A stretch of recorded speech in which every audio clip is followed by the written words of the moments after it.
This is Morgan, and I'm Joel. Oh, we met in a restaurant environment where you meet people and you get to know them well, and then you marry them. I was in Seattle, Washington.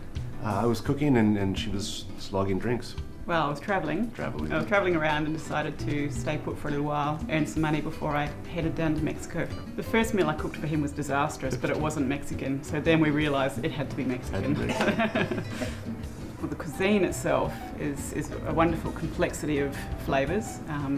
Often in a dish they will use a number of different chilies. It doesn't mean it's necessarily hot, but it's just this broad flavour. It is actually very healthy. A lot of people have that idea that it's not, and perhaps it is more the Tex-Mex loaded with cheese that they're thinking of, but it's just a energising food. Or it can be soul-warming food, depending on what you're making. Yeah, there's more to it. I consider it world-class cuisine. There's just so many flavors and textures and things you can do. This is our third shop location. We have to keep getting bigger and bigger. The first one was tiny. When we look in comparison now to this store, it was tiny. Yeah. When we first started, Mexican wasn't a cuisine that people thought of. Now it's in people's heads. They're familiar with it, and it is something that people want to explore more. So I discovered there's something missing here in Adelaide. There was, at least. We're coming along, but it's taken a lot of work. Well, I had to have it for my own sake, for sanity, for something to eat. I think Australians, and in particular folks from Adelaide, are adventurous and they want to explore different cultures and cuisines. They're foodies, so we really do cater to the food-loving Adelaide folk. It's what I like to call the Wall of Flame. It is the largest hot sauce selection in the entire Southern Hemisphere, as far as I know. No one has challenged me on this yet, but it's certainly the largest hot sauce selection in this country. And for good reason. There's more than just a good sauce. You can't say what's the best. Well, the thing you like is the best, of course. So, sorted out. They're all different from flavors like wasabi or garlic, ingredients like very hot chilies or mangoes or fruit, and rated for heat. There's a little 6 out of 10 for, most folks, and beyond 10 out of 10 items as well. And softly sorted. I don't really have them in any particular order, except to keep the Aussies together over here, keep them out of trouble. Mexicans over there, everything else from everywhere else.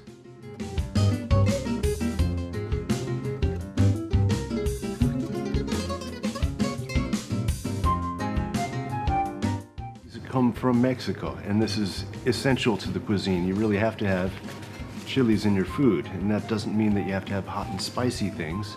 But every dish in Mexico it gets its flavor from these beautiful things. Like this one, they call it pasilla. It means little raisin, because when it dries, it takes on some fruity overtones. And some of them are named just because of what they look like. This one's chili ancho, the wide chili. Cascabel, because it sounds like a rattlesnake. And others take very old names, like chipotles, you're probably familiar with. This is a very old word from native Nahuatl language. It means smoked chili. So yeah, you take a chili, jalapenos usually, dry them with hickory and mesquite smoke, and it adds this beautiful complex flavor to them. The bigger ones are like big elephants. They're pretty friendly. And then, generally speaking, when you start getting thumbnail size or smaller, that's when they're real fireballs. The whole ones, one thing you can do with them is toast them a little bit more. You kind of bring out a little bit more complex flavor. And then from there, they're usually soaked and pureed, or sometimes you can just stuff this with cheese and fry it. Beautiful things.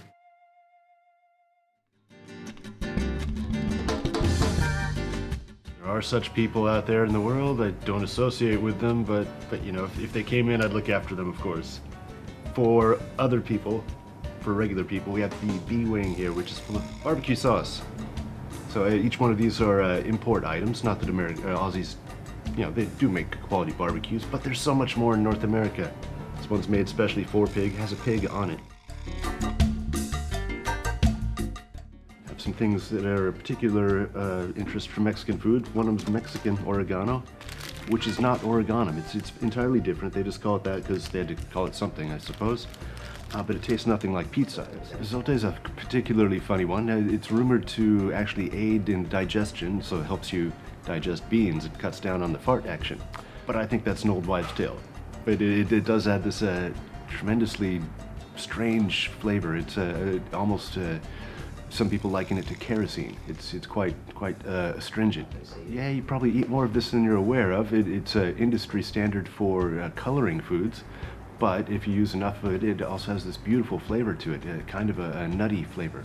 So we're getting away from what I call LCD foods, or the lowest common denominator stuff you'll find in the supermarket. Yeah, there's one I call taco seasoning, which it works better with mince. It has an onion level in it that works better with pan-fried mince. Others that are better for slow cooks, like a chile con carne seasoning, or the fajita has a lime edge to it, which makes it really good for marinades and hot grills. This is very vital to the old Mexican food. You know, think 500 years ago, they didn't even have a wheat flour or wheat products at all. So this was the staple of everything. Basically built their entire civilizations on it. And what they do is they take corn. There's more corn out there than just your polenta or your yellow corn, sweet corn that you have on the table. All these crazy kinds of corn growing in North America. And special ones they make into flours for tortillas and such. They generally use starch corns. There's a white corn and a yellow corn and blue. It's one of the few naturally blue foods in the world. You can shape it any number of ways. So you can make thicker breads, like arepas, for instance. That's a South American specialty. They use this corn that's been pre-cooked. So that makes a thicker bread, will work out better. Or you can blend them with wheat flours, make desserts and pastries, all kinds of things. This hominy, yes, it's another corn product. Now, as with the corn that's processed for tortillas and tamales, they soak this in a calcium lime solution. Now that makes the outer hull loosen off and float away, and you're left with this meat of corn rather than a kernel. Yeah, more corn things. Now they're using every part of any plant, but these are a natural wrapper which they use to cook a dough. So you put a wet dough into this, smear it into a corn husk, and steam them, and you end up with a tamale.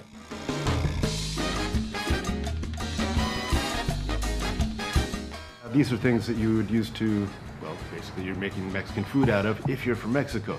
You can't really make Tex-Mex food out of things like huitlacoche, for instance, which is perhaps, without knowing your habits, would be the strangest thing you would have in your mouth all year long if you were to eat it. It's also called corn smut. It's a truffle that grows on corn, and very strange, odd stuff.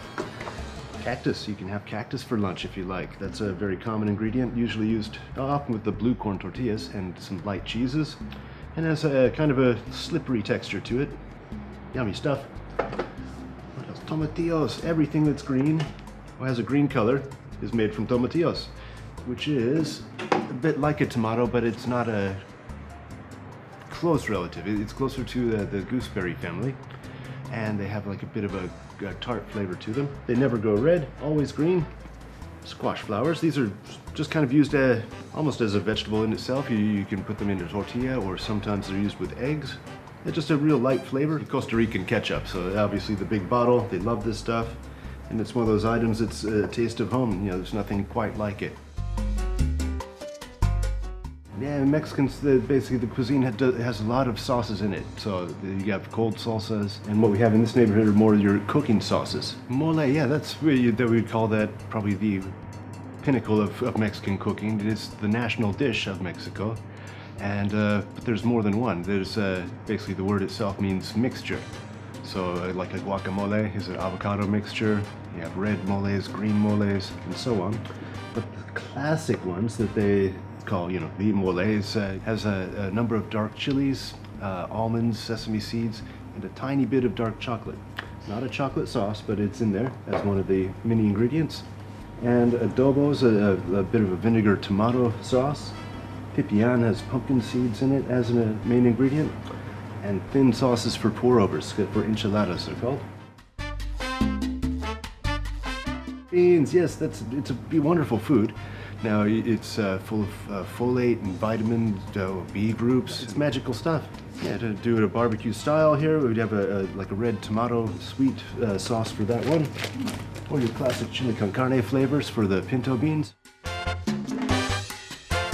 So So what we've done is focused on North America, the Caribbean, things like Jamaican jerk, very, very essential for Jamaican cooking. So Creole and Cajun style cooking there. Basically, yeah, you think of anything with that tapered top on it is nice thin red sauce. That's a Louisiana style classic.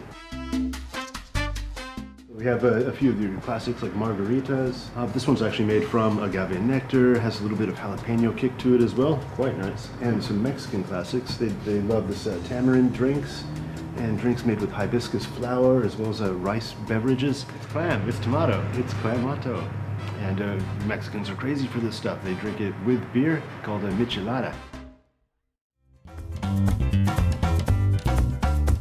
It's a bit of a funny section. The things we couldn't find room for in other places, like insects and lollies made with scorpions, for instance.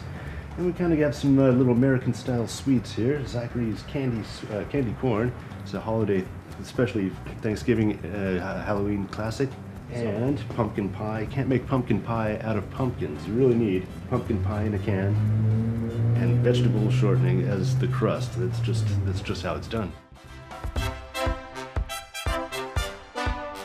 Yes, this is called mate, or it's a green tea that's very popular in South America. It's basically the equivalent of coffee. People will drink this throughout the day. You're adding some tea leaves, you're adding hot water, drinking it through a sifting straw, and you just kind of do that throughout the morning. Yeah, it's a bit grassy in flavor, and a bit astringent. Bit of this and that, whatever we can find. Some festive tablecloths. Yeah, well, it's great stuff for parties because for lots of reasons. It's festive food, it's colorful, you can do it healthy or you can do it fatty, and you can do it where you just have a buffet set up. People can really look after themselves if you just put a few dishes out. And it's so festive, it's a natural to have for occasions, birthdays or holidays. So you can use any kind of colors you already have around the house. Is pink is going to get along fine with yellow, with orange, and you just splash it all out there.